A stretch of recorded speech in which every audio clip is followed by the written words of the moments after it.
This podcast is brought to you by the Podtower, hosted by the Watchtower database. Visit youtube.com/thepodtower for informative, hilarious DC animation-themed podcasts and live streams every week. And check out the Watchtower database for DCAU video essays, timelines, fan theories, and more.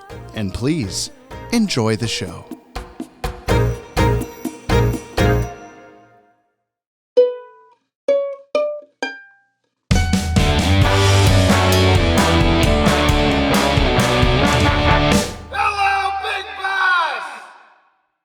What's wrong with you? You sore hands? That goes from the top of my fingernail here straight through to the other side over here. So let my people go, and parted your thumb from itself. Yeah. Like actually, in feeling on my other thumb, what may have stopped it is the bone. Oh my God, dude. Are you recording this? Oh, yeah. Okay, good. Maybe don't put that in. Well, I could just bleep out the worst of that. I don't know.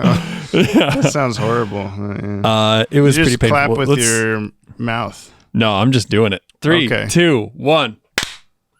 My thumb, it's gone. 3, 2, 1, and then a saw conjures in front of you mid-clap. Oh, God. No, this was a funny prank from the genie. He was like, I'm Robin Williams. Yeah. Be a saw here. Cool beans, man. Isn't it? Just like Clay Face. In a Batman welcome Hey, back everybody, we're back! Yeah, didn't you miss us? We're talking about slicing our hands open. Jamie, I missed you. Me too. I missed me. You knew I was You missed. say oh that. My God! I knew you were going to say that. I've not missed me. Actually, I've been watching way too much of me while editing a video that is an hour and 17 minutes long.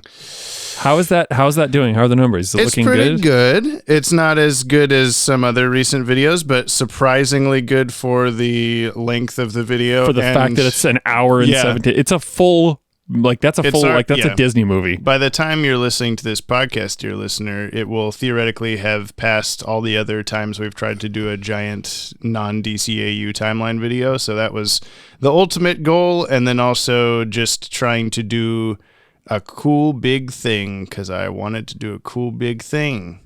But I'm insane. A cool big thing? You know, it's a cool big thing that you could be doing.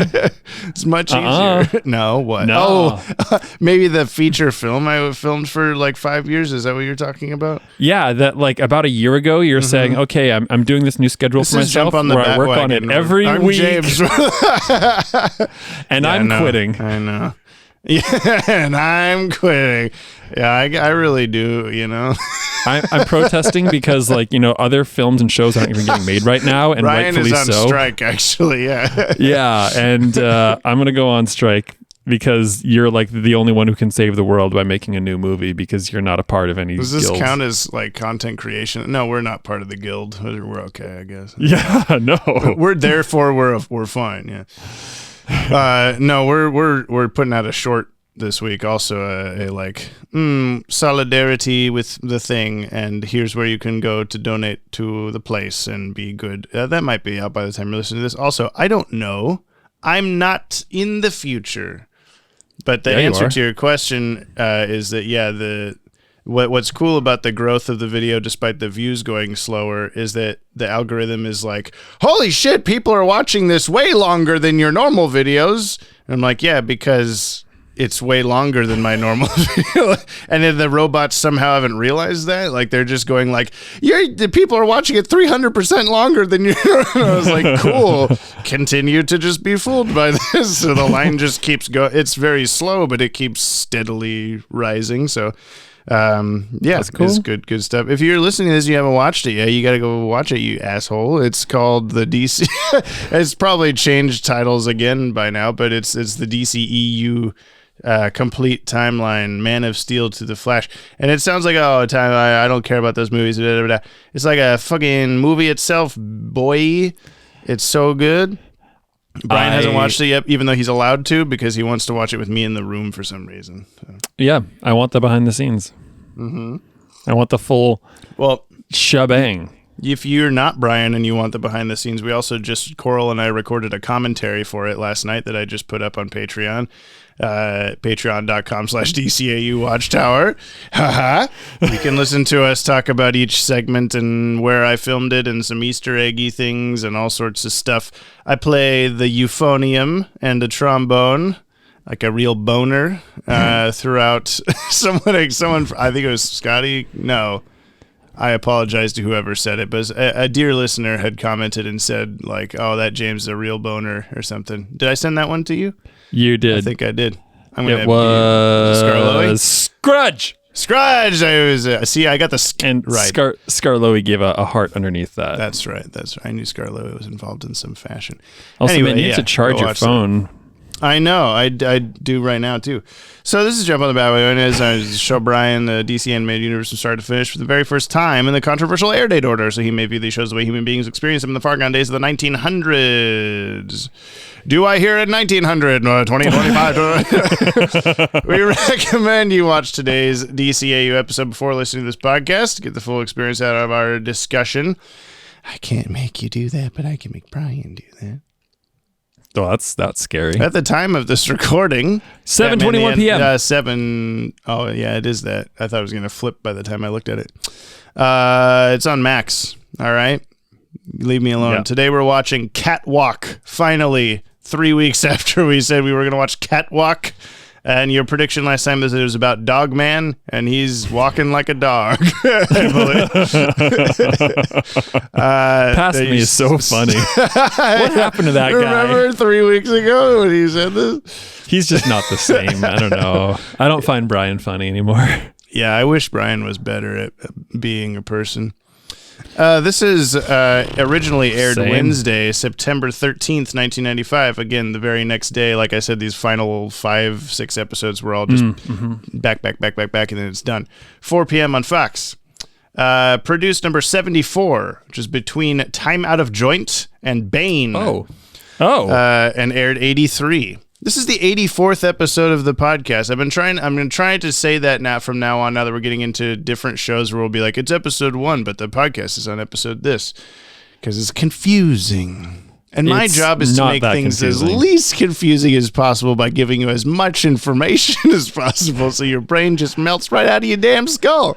Sometimes an hour and 17 minutes worth of information. Hell yeah, man. Go watch it. This is written by Paul Dini and directed by Boyd Kirkland. Most recently, Boyd Kirkland was the director of Make 'em Laugh, Second Chance, and Sideshow, but also notably Perchance to Dream and Beware the Grey Ghost, but also Cat Scratch Fever. So I don't remember what to expect, because for some reason these final episodes of the show feel like a foreign, like I've never seen this before. Like the last couple, Showdown. Sweet. What was the one before Showdown that we just watched? Showdown, the prequel? Yeah, The Terrible Trio. Well, that makes sense why I haven't watched that a lot. Oh, right, yeah. And before that, that was this Sega. Showdown, the prequel. Showdown -1. But yeah, these last few are just like, I've seen them before, but they just feel like they're in this weird nebulous zone of like, there was Batman the Animated Series, and there's Superman the Animated Series, and there's these like tail end BTAS episodes that for some reason is just, I can't explain it. I don't know why. I feel like I already know the answer to this, but I'm going to check anyway. Yeah. Are we going to start Superman before we finish Batman? No. Oh, okay. You thought the answer was yes, though. No, I thought it was no. Okay. But I just wanted to check. There is a follow-up Batman show, but it's not technically Batman the Animated Series. There will be... Superman is where we start to merge, like, now we're watching this show, now we're watching this show. Sweet. You know? I can't... Yeah. I've thought about this, how even from the start of the podcast, I never really, like, explained to you, like, what all the shows are, how many things we're going to be watching, but I think that's part of it, is you don't know what's coming, because neither did a child of the 1900s. You just get to exist. I know to expect Justice League, because everyone talks about it. Yeah. Obviously Superman. Name other shows. I'm a little hazy. Yeah. I think we're going to watch Static Shock. I thought you were going to be like, there's something called the Zeta Project? Yeah. Whatever the fuck that is. Yes, #Zeta month. That's true. Okay, watching Static Shock. Yeah. Batman Beyond is another one. You don't give it to me. I'm supposed to guess. Sorry. Sorry. Pretend I didn't say that. What was that? What's another one? Batman Begins. Oh, you were so close. It's actually Bed Bath and Beyond. Yeah. Are there any is there Catwoman or Wonder Woman shows? No. Oh. Yeah, I know. There's no woman show. There's a Gotham Girls show, but it's a web series of Flash animations that we'll watch in like two podcast episodes worth of time. But yeah. Okay. Or 3. Okay. Anyway, you want to go... wait, this is music by Christopher Carter and animation by Dong Yang. You want to go watch it? Mm-hmm. All right. Okay, bye. Okay. Bye. Okay. Bye.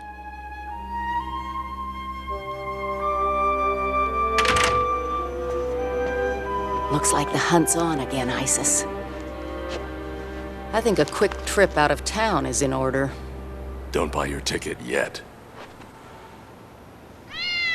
What a pleasant surprise. Though I should warn you, breaking and entering is against the law. You would know. Care to explain what you were doing at the museum tonight? Look, I was there earlier for a party and I kind of lost my temper. I went back to apologize and the place was empty, except for the burglars. I happened to have my outfit in the car and I thought if I nailed the robbers, I could work up some points with the cops. Maybe even with you. I know how bad this looks for me, but it wasn't my fault.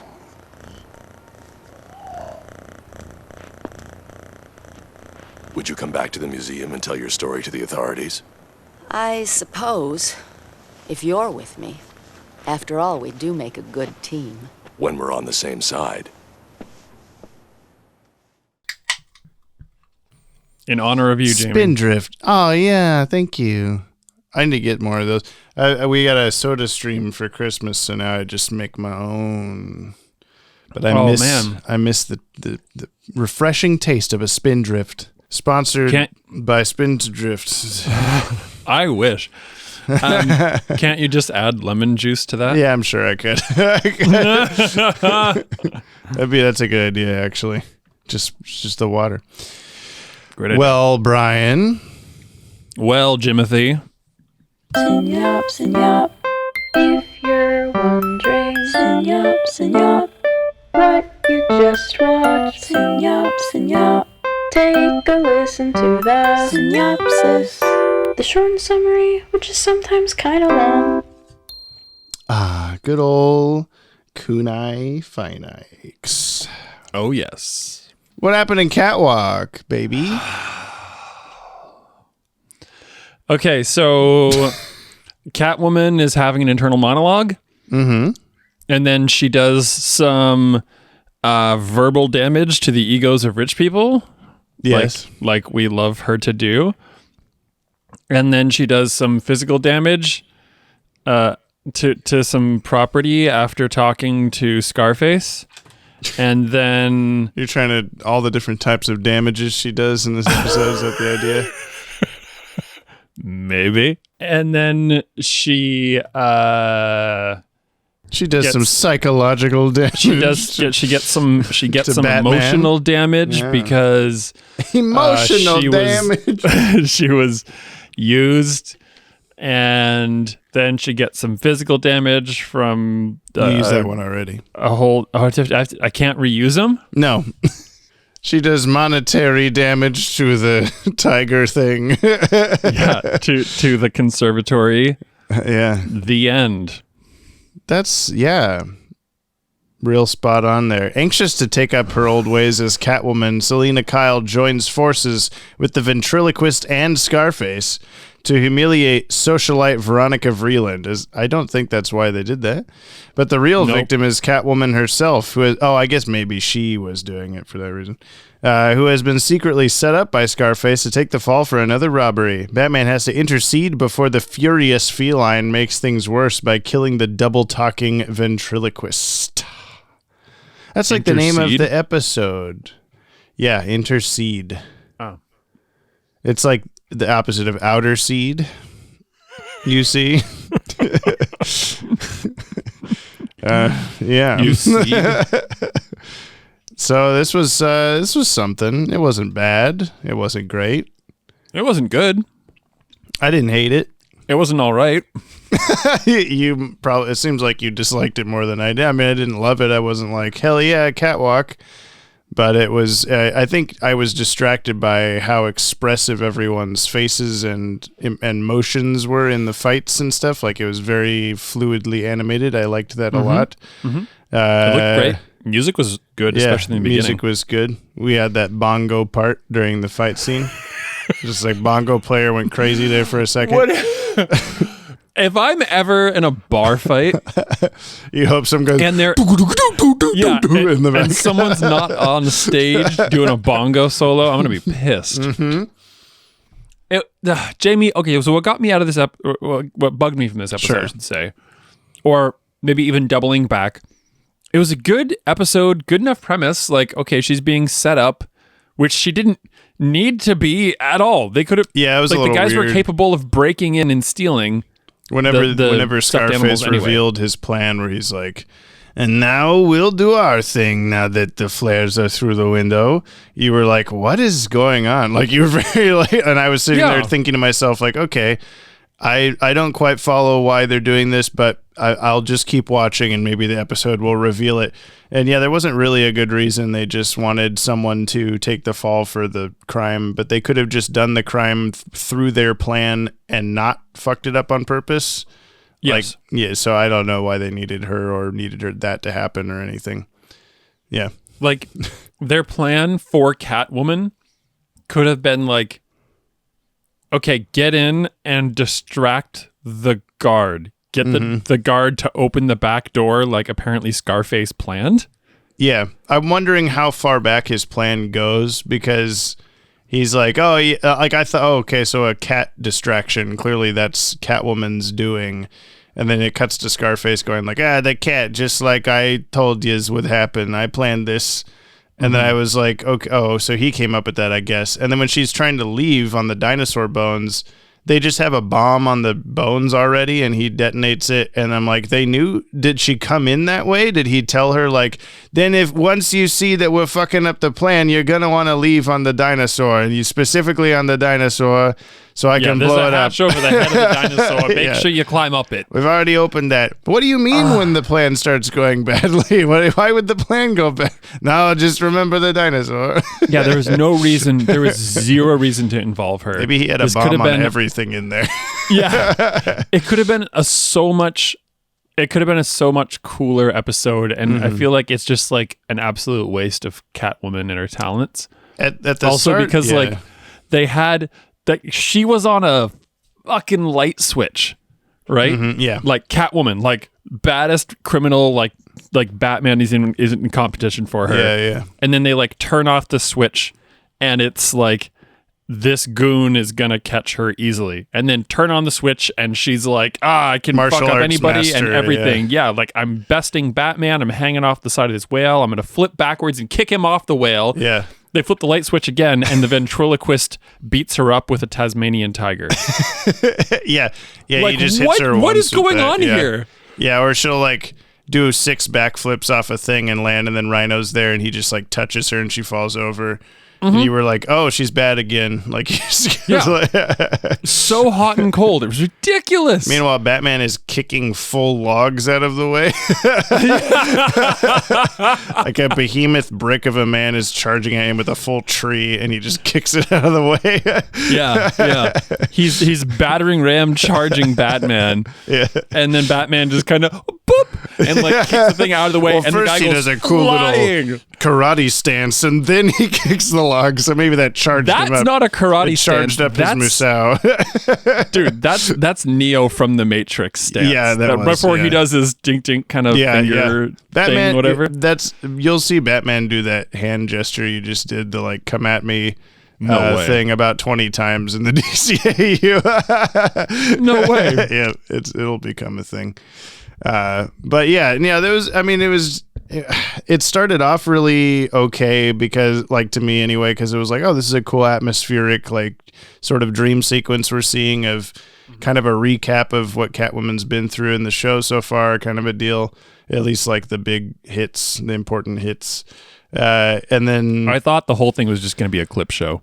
Oh, yeah, I was thinking, like, how long is this going to go or whatever, but when it ended and then everything kind of faded back in slowly, and I was like, okay, that was really cool, and, like, I hope the episode continues that way. And then the first thing that happens after that, she goes up to a sign that says extinction, and she points at it and goes, extinction. And I'm like, yes, Catwoman. That's so like that is what that's so like. Isn't that doesn't SpongeBob do the whole like friendship thing? Yeah, or That, imagination. you know? Yeah. Oh, that's right. It's imagination. Although there is something where he like extinction. Yeah, I think it's like I'm thinking of whatever the Sailor Mouth episode where they learn all the bad words, and like there's something written in the grease on the side of the dumpster, and he like puts his finger at it and just says like, Mr. Krabs is a dolphin sound effect. Yep. That's kind of what it felt like too. Also, it says like extinction is forever. But then when the camera flips to being inside of the thing looking at Bruce Wayne and her standing there, it just says extinction forever. Oh, yeah. It has okay, forever, right. but yeah. I don't know. There wasn't a lot of animation errors in this. There was that, and there was Veronica Vreeland's eyeballs tweaking out for a second. But look, man, she was looking up there so and over there at the same time. She was just so shocked That's all. that Catwoman was in her place. I mean, you say that's the only animation error, Okay, but dear God, can we talk about the pixelated title card? That's not in Tribs, but I forgot that I wanted to add it to Tribs. I'm pretty sure, as I understand it, that's one of the only title card paintings that they like couldn't find the original to scan for the Blu-ray, so it's just this like ancient JPEG or whatever it would have been, you know, that they had from the original broadcast or whatever. So yeah, and they were just like, you know what? We got all this money. We're making these really nice Blu-rays, but what we don't want to do is pay an artist to recreate. Well, I don't know. They got as close to the original as they could. I guess they could have just used the screenshot from the end of the episode that was almost identical to that. That's what I was thinking. Yeah, where she says poem, and then the episode's over. What were her closing words? I'm the cat who walked by himself or whatever. Yeah, I'm the cat that walks alone or something. Yeah, and then oh my God, and then you were like, by herself. I'm the cat that walks by herself. You're like, that's not that deep. And then the episode closes. Yeah. Batman just comes up behind her like, you're not as deep as you think, Selina. But I will be. You gave me a face. Oh boy. I like in the opening where she like pokes his little bat nipples to be like, are you ready? And then they fight. Boop. Yeah. Man, I just so come as we're rounding out Batman, the thing for me that like I was most excited, I think, for the Riddler, and that was pretty much a letdown. Yeah. The surprise for me was like how badass Catwoman is, and how often I'm just like, oh yeah, like fuck the patriarchy, whatever. Well, yeah, you were also. She had a very Poison Ivy type of stance on the extinction stuff at the start, which you've always been like, oh yeah, Poison Ivy's not a bad guy. Yeah. I'm combining the two of them in my head. Oh yeah, okay. Whoops. Well, yeah, no, that was totally Poison Ivy that had the whole like billionaires suck. Yeah. But the fact she took that stance was still good for you. Yeah. It was great. It's healthy. Well, I guess it's these these people who I didn't expect to be so like attached to. Sure. Mr. Freeze, at least in Heart of Ice, and one of two Poison Mr. Ivy. Freeze. Yeah. Yeah.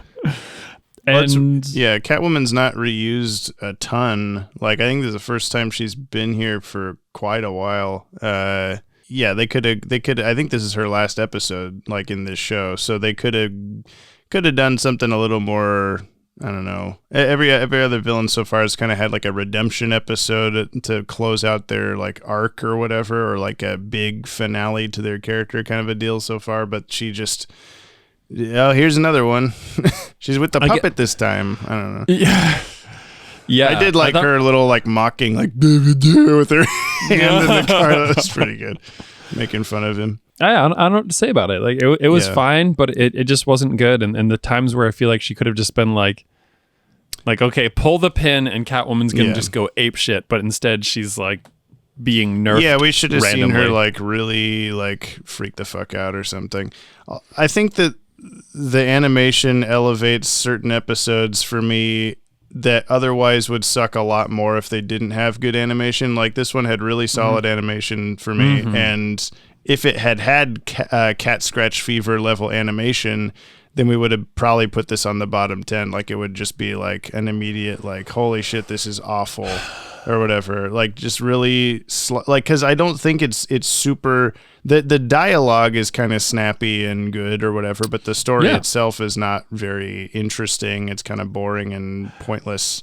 Okay, I'm gonna go out. Sorry, you should finish your thought. Oh, just the last, I was just gonna say that like we got a bunch of cool little isms in the animation of like, whenever Scarface needed to gesture, ventriloquist would like reach over, grab his arm, and do a little thing with it. That was pretty cool. And then all of his little like expressive moments and stuff. And I don't know. I just appreciated all of the facial expressions and action movements and stuff like that. And I think if it had been a worse studio doing the animation, I would have just been like, oh my god, fuck this episode or whatever. Instead, I'm just ambivalent because it kind of met in the middle somewhere for me. Yeah, I get it. Yeah, it was fine.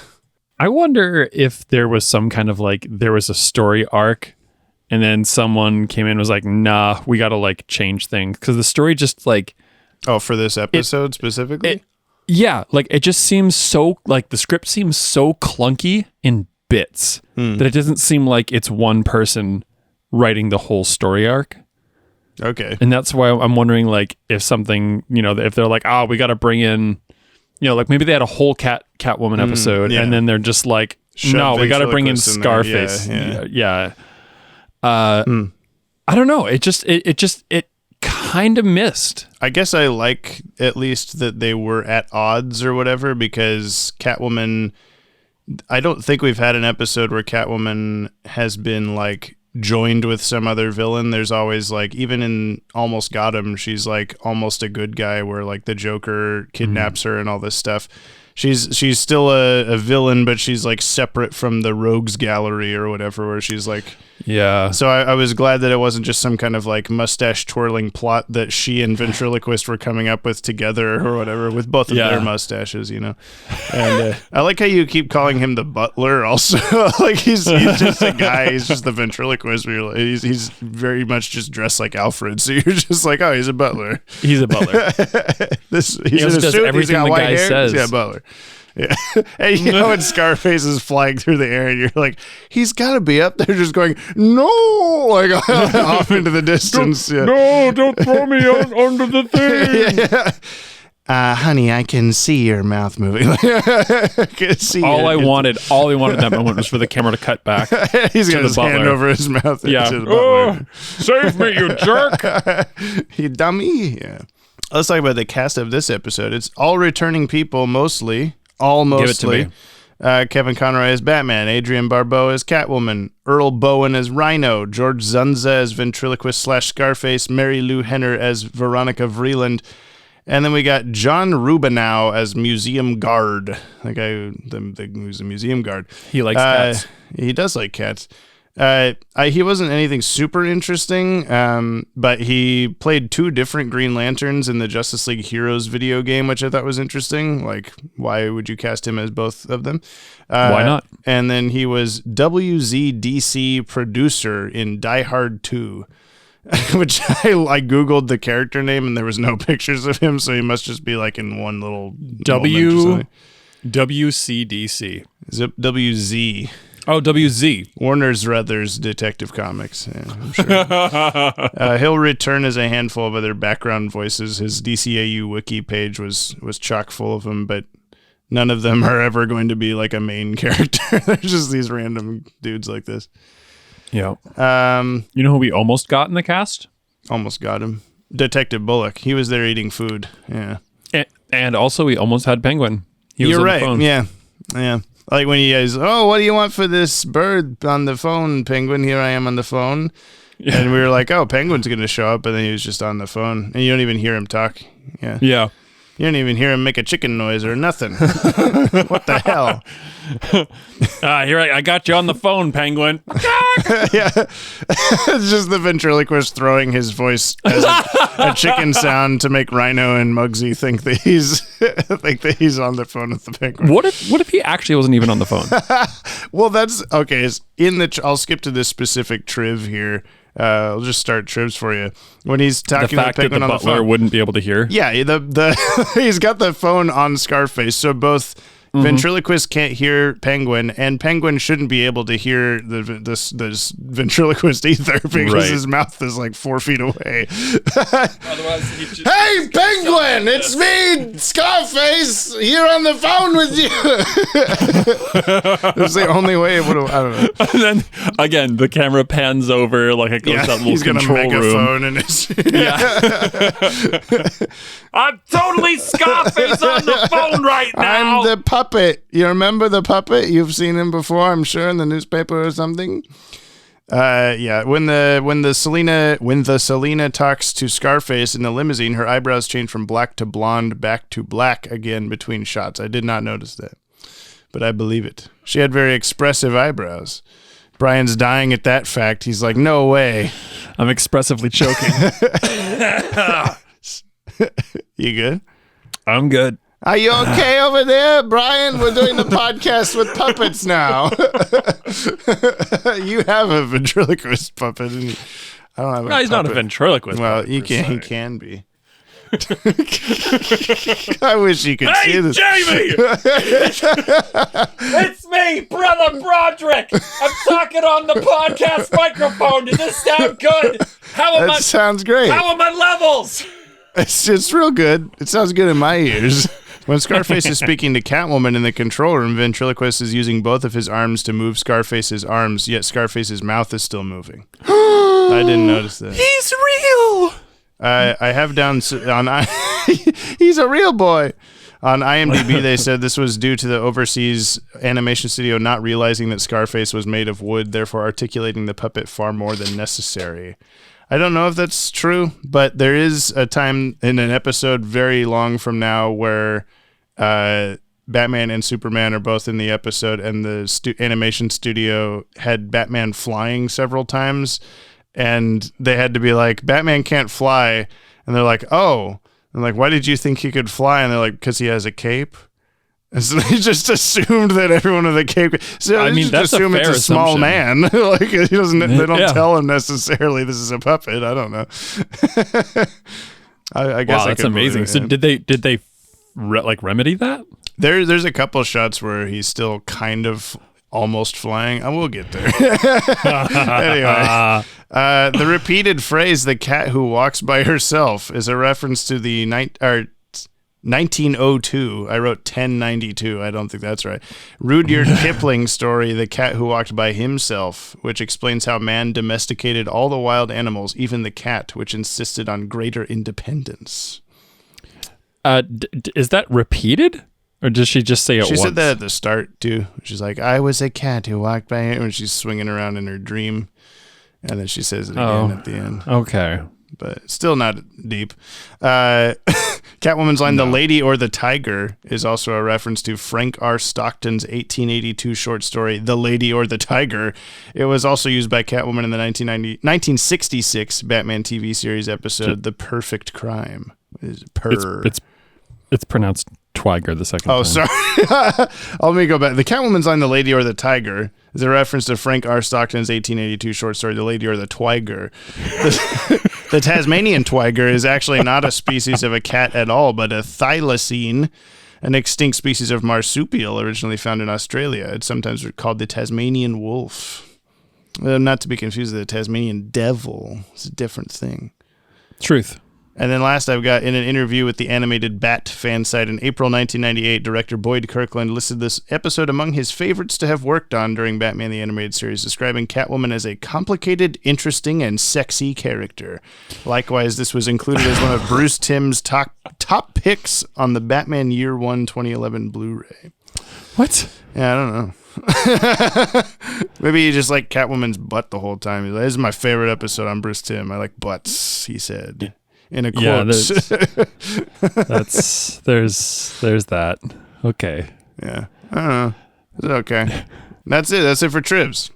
Okay. Is the keen effects in this episode? The fog in her dream was cool. It was kind of hazy and foggy. Yeah. And extinction, the word extinction. I don't know. The fire was okay. There was a shot where her hand is right after her dream thing at the start. She like puts her hand on the glass to like, I wish I was still a cat. And it's like half transparent overlaid on itself for some reason. I didn't know what that was all about. That's not very keen. That's anti-keen. I didn't see that.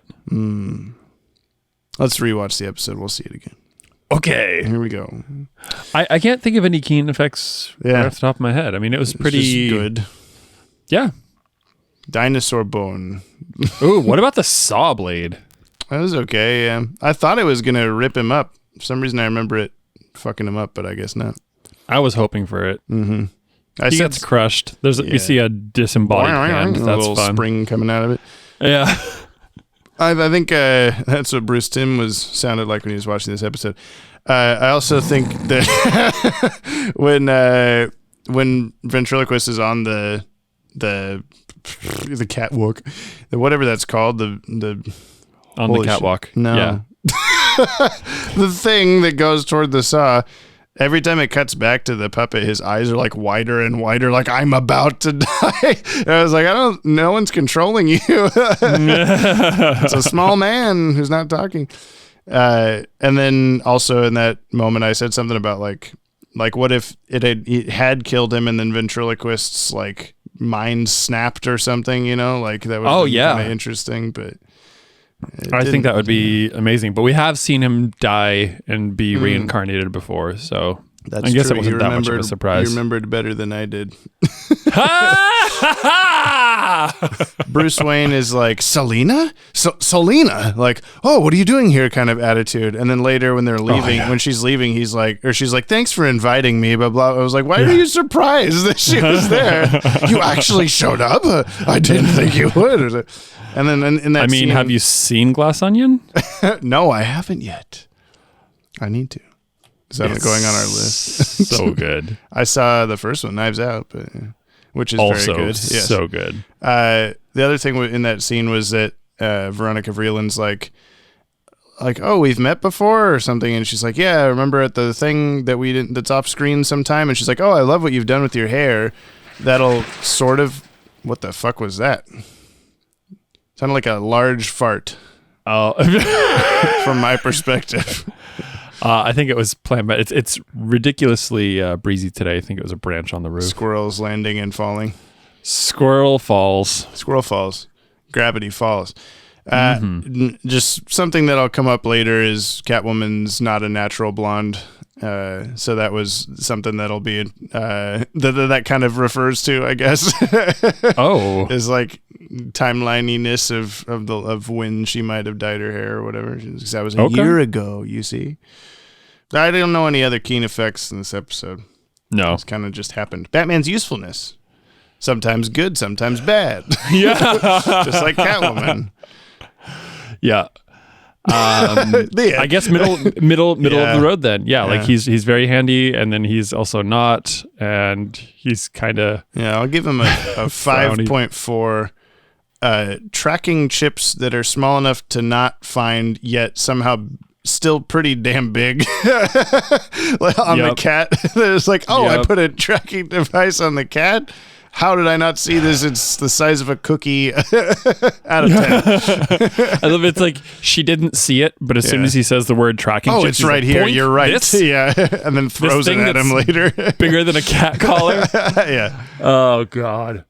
I'm gonna rate him a little bit lower. I think I'm gonna give him 4.8 just because I'm feeling down or whatever.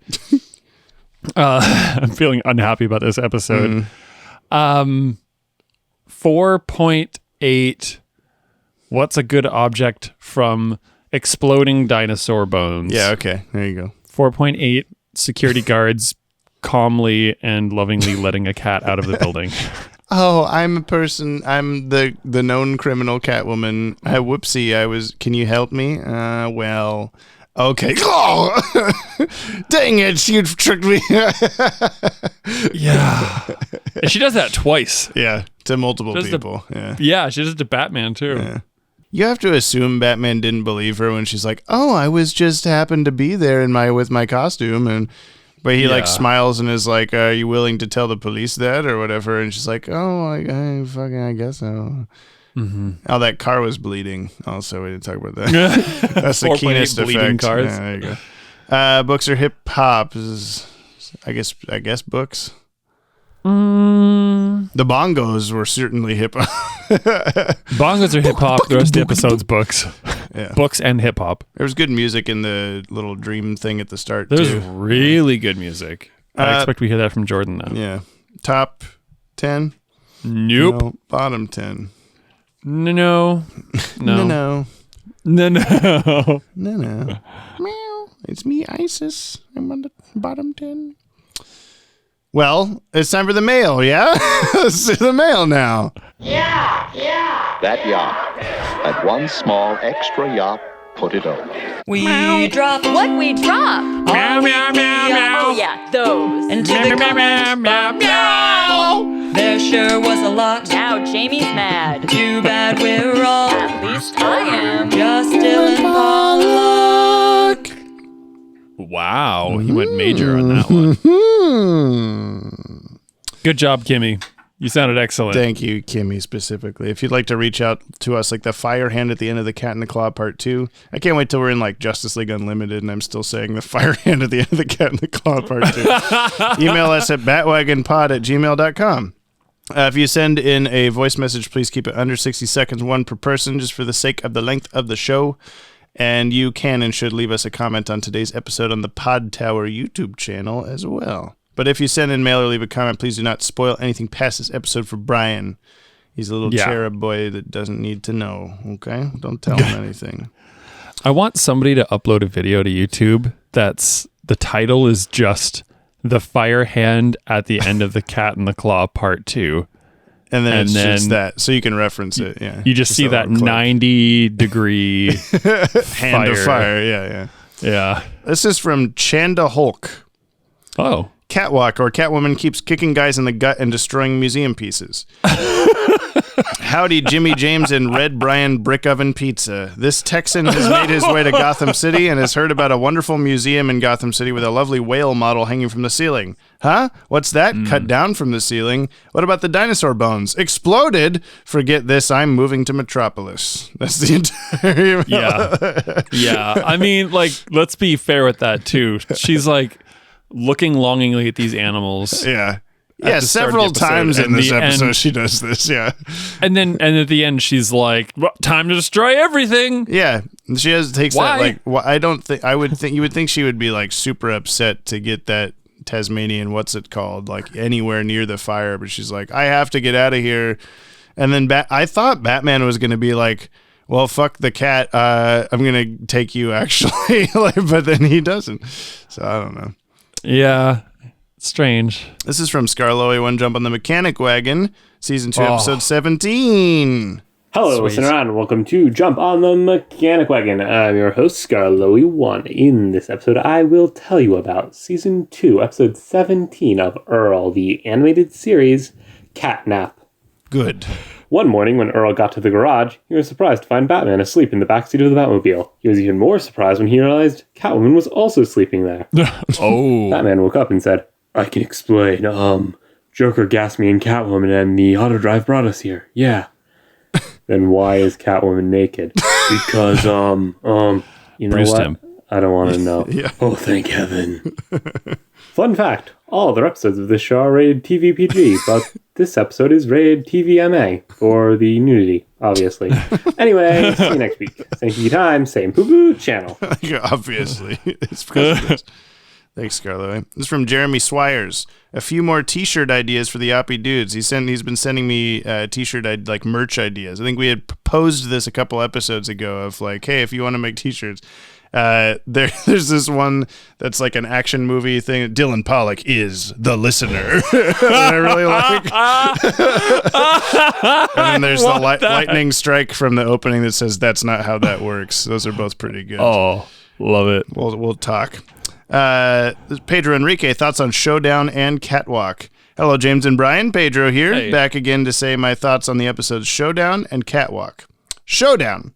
I want to point out the city sign said, "Welcome to the Devil's Hole." Now, here's my theory. Raish is also known as the Demon and the Demon's Head. So there's only one thing this Devil Hole could be in reference to. His butt. Oh, no. Arcady was too cruel to run my empire. Yes, of course, he was too much of a meanie to be a terrorist. Raish is really running for the lousiest father award. And then Catwalk. I'm sorry, Selina is really out here going, "Oh, woe is me. I wish I could be Catwoman again and do all the illegal stuff." But she was her feline self only 5 episodes ago in Batgirl Returns. The girl took a week break and is already sad. I forgot how she was actually in a pretty recent episode. The smirk on Batman's face as he fell so easily to Selina's lies is confirmation that this man is way too horny for this job. Between Andrea, Talia, and Selina, Bruce is one kiss away from breaking his promise to his parents. And no, I did not buy that he had his suspicions when he put the tracker on her, since he also goes out of his way to try to court her as Bruce Wayne on the same day. Yeah, fair point. I am the cat who walks by herself. I guess that's her version of the "I am vengeance" speech. And I know this was supposed to be cool, but it's just funny to me. It just doesn't work as well with other animals. I am the dog that sniffs its own butt. I am the duck that buys its own bread. Nice try, Selina. That's like Darkwing Duck is all it is. I am the terror that flaps in the night. 2 very good episodes. One felt like an unaired pilot for a Jonah Hex show, which was great, and the other was like a little ending for Catwoman's character as we near the end of BTAS. Loved both episodes. I'm really excited for next week's episode, but until then, goodbye and stay yoppie. Can do. Ooh, a little spoiler, a little teaser there. Scotty Cameron, Jonah Hex's Showdown on a Catwalk. Hey, Yoppie Dudes, great show as always. So when I started the podcast, I expected Joe to be in the episode and get his thoughts on Jonah Hex, Pat Leahy, and Ra's al Ghul. Charlie Clouser's Hello Zepp plays from a mysterious source, that's the Saw theme, in the dish pit, and a dark, ominous voice that sounds like Tobin Bell says, "Hello, listeners. I know you were expecting Joe, but sadly, he only has a cameo voicemail, and you have to get to that point in the episode, or the device you're listening to this podcast on will set off an atomic explosion. Live or die, make your choice." That was for Jamie, since he seems to like it when I reference the Saw movies, as he implied in his appearance on Fandom Optimus, which was great. Listeners, give it a listen. Anyway, Showdown was a great episode. It adds lore and history to Gotham City, with Jonah Hex being a bounty hunter who traveled to Gotham during the Wild West era to get Ra's al Ghul's son. Is that supposed to be Old West Gotham? The Devil's Hole? Or is that just a different place? I don't know. I give Jonah Hex... That's a really good question. Yeah, they didn't really address that, but that would be kind of cool. Yeah. As for Pat Leahy's involvement in the Batman movies, that happened because his son was cast in Batman Forever, and he suggested that his dad should be included in the film because he was a huge Batman fan. Okay. No way. I don't know where that comes from, but I believe you, I guess, for now. That's how the Pat Leahy cameo came about. I guess his appearance in BTAS came about when he wrote the Batman comic about landmines. I also like how every time we have a Catwoman episode, someone else has to be the actual villain: Scarface, Red Claw, Daggett, and 5 Batman villains, because Catwoman really isn't a villain. She's more of a love interest who's morally ambiguous. I like that we get a mention of the Penguin, too. Stay yoppie. Thank you, Scotty. Mm-hmm. That does remind me, though, that we kind of left everybody on a cliffhanger of what Dan Reba had to say about Patrick Leahy's appearance in the show, and I'm trying to scroll back now to I had said, did he just go ham? A senator let me do what I want?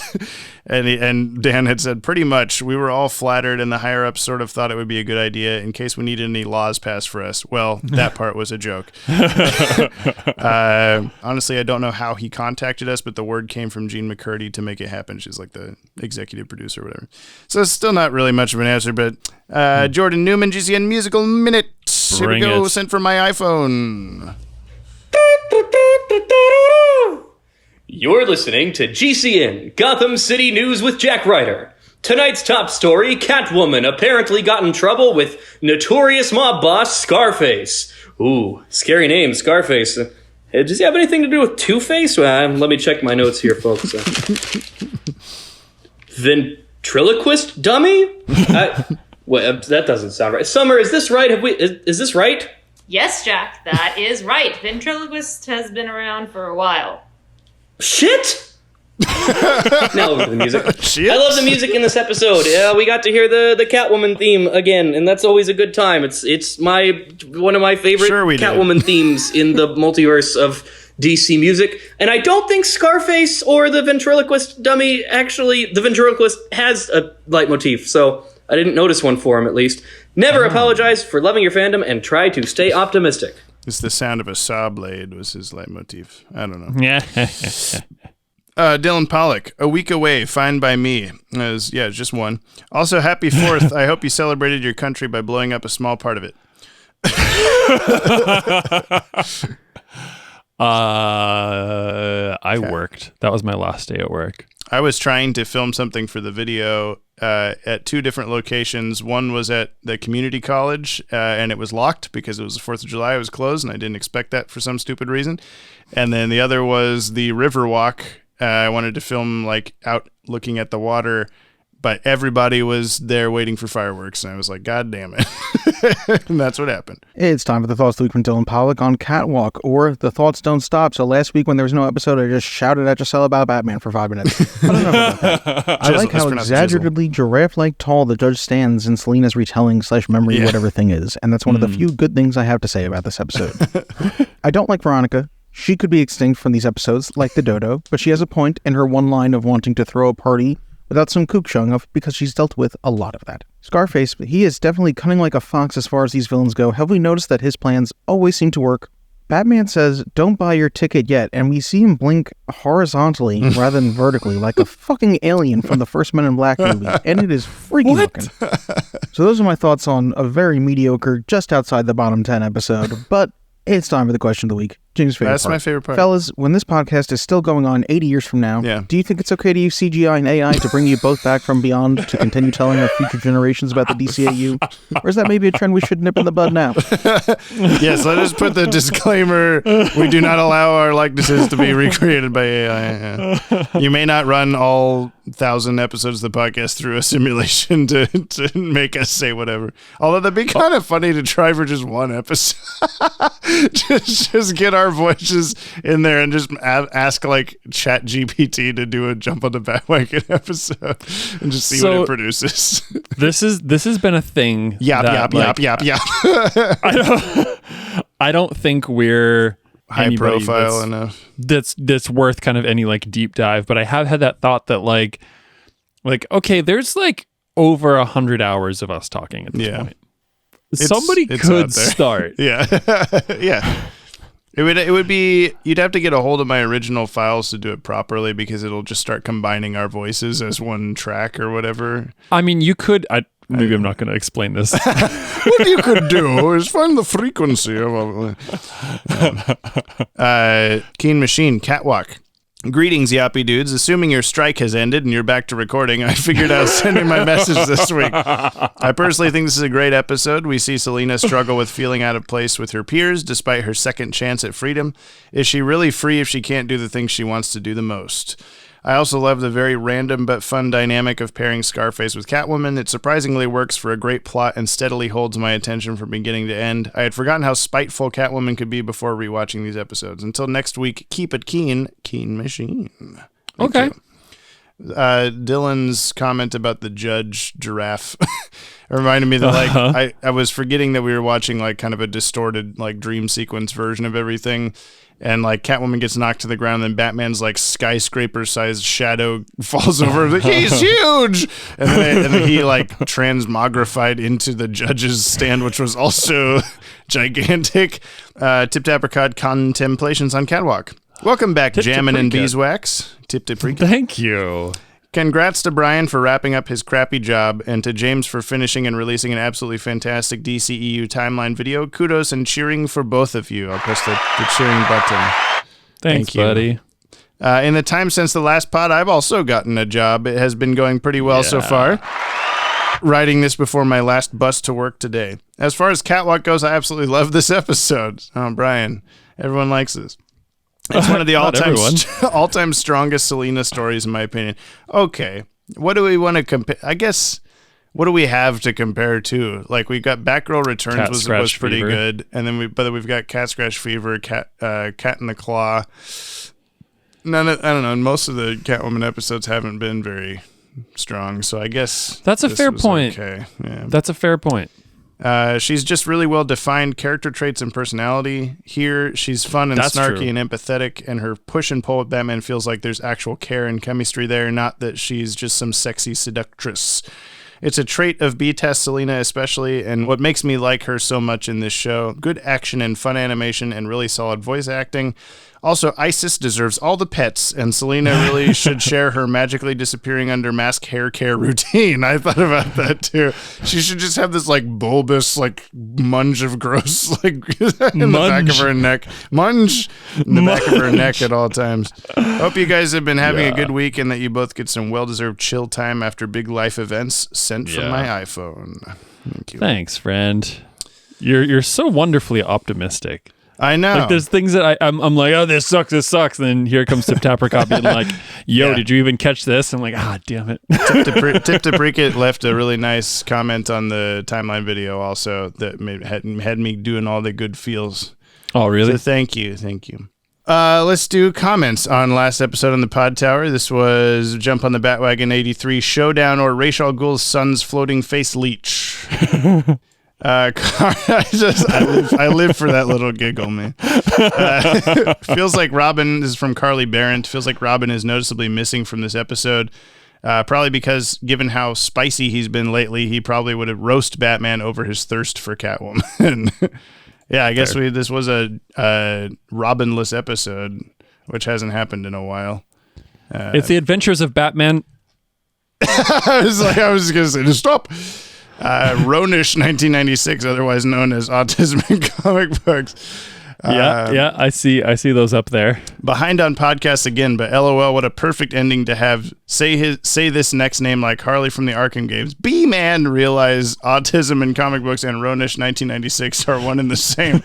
Also, I've been meaning to ask, where do you get the list for the release order so I can be sure to have the correct next episodes? Oh, that's a good question. You gotta, you can just listen to the entire podcast and James will tell you at the end. What the next episode is, yeah. The next episode's also always said put in the description of the episode.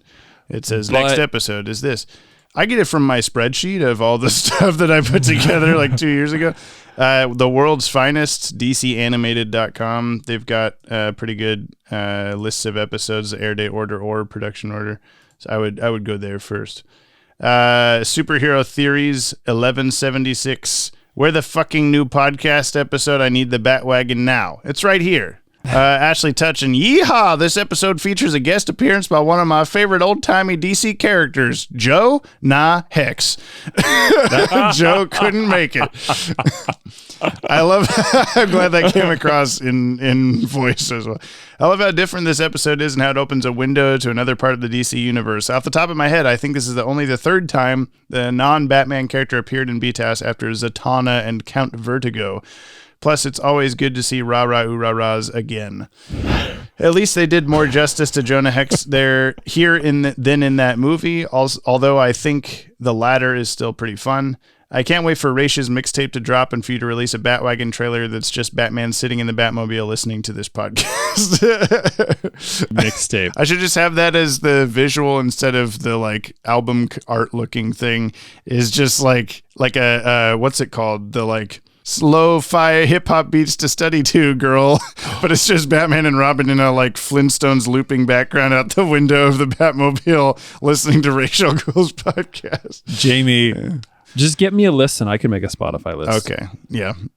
It's got all sorts of good stuff. Zane Beatty, I was laughing throughout the entire Ra's podcast bit, had me picturing him doing typical pod ads like Manscaped. Was really interested to hear people's opinions on this episode, knowing it could have gone either way. Wait, who's this? Zane Beatty. Then we got replies from people. Scarlet, Detective, when you and my daughter make my grandchild, I want you to treat her right by using the sponsor of today's episode, Manscaped. Are you listening to like Savage Love? What are you listening to that's giving you Manscaped? Yeah. Surfshark VPN.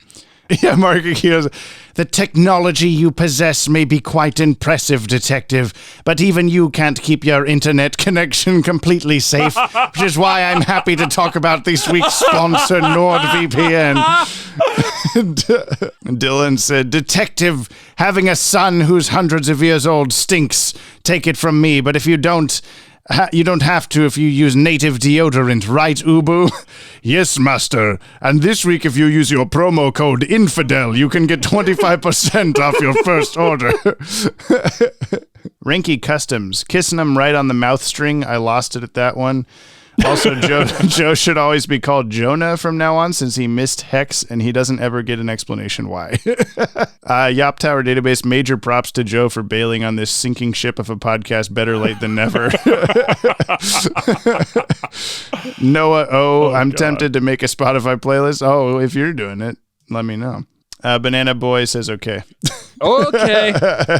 Mark Aquino, last first. Catwalk, internal dialogue. This Catwoman episode was pretty lifeless. It wasn't bad, like it's definitely not on par with Terrible Trio, that's for sure. Adrienne Barbeau was still fun as Catwoman. The animation was solid with some neat flourishes and the music was good.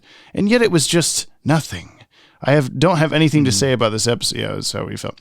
Paul Dini's written better scripts for the show, and this just wasn't one of them. It tried to give some insight onto Selina Kyle's inner turmoil of whether to be Catwoman or not, but it barely qualifies as even surface level. Yeah, Scarface and Ventriloquist were in it, but they weren't as memorable as they were in their debut episode.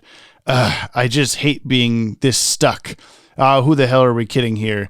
It's not the episode's fault that you've been busy rewatching the Indiana Jones movies to get yourself hyped up for the new one and listening to every Taylor Swift album in time for her re-recording of Speak Now.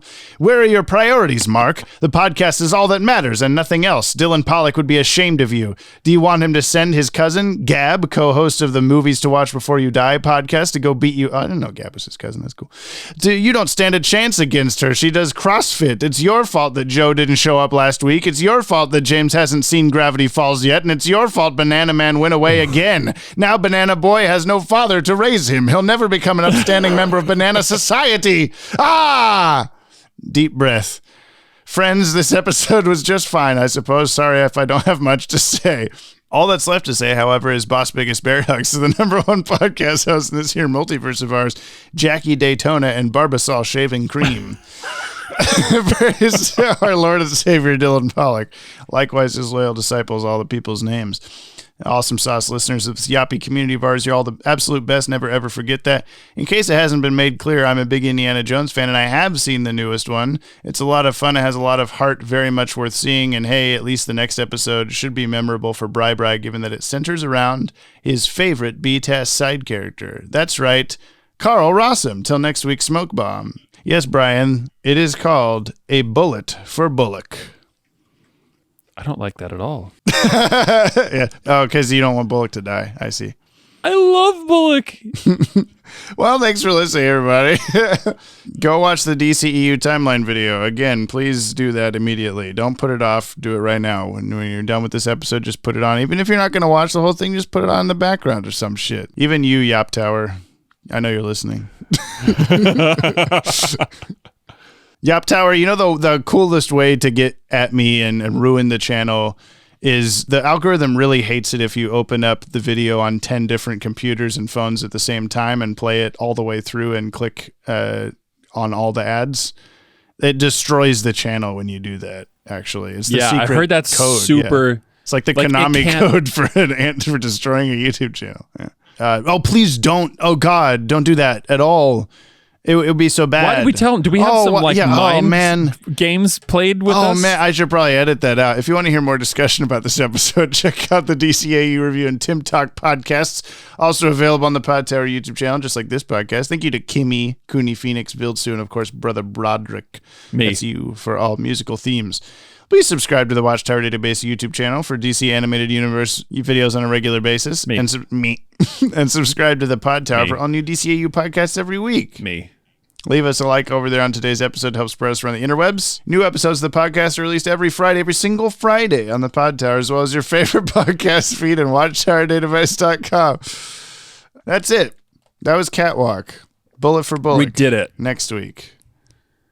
Okay. A bullet will go in Bullock. That's the name of the episode. Me. Were you being the Scarface dummy being thrown across the room? No! They dummy! Oh, that was really something. Mm-hmm. Bye-bye, everybody. Let's end this episode really strong. Okay. Okay, ready? 1, 2, 3. Me. Me. Me. Bye. Bye. Oh man. what did you expect to do? You're just like, oh, quick, think it right now.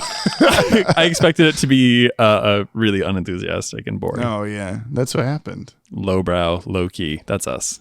Are you still recording? Boners. Yes. Me too. Bye. Bye.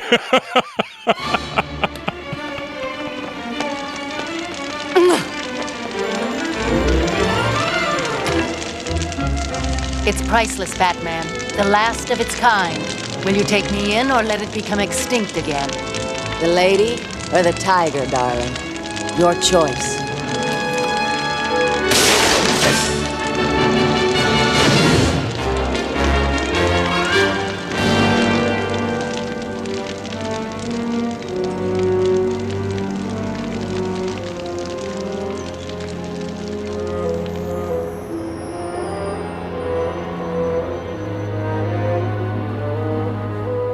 I am the cat who walks by herself.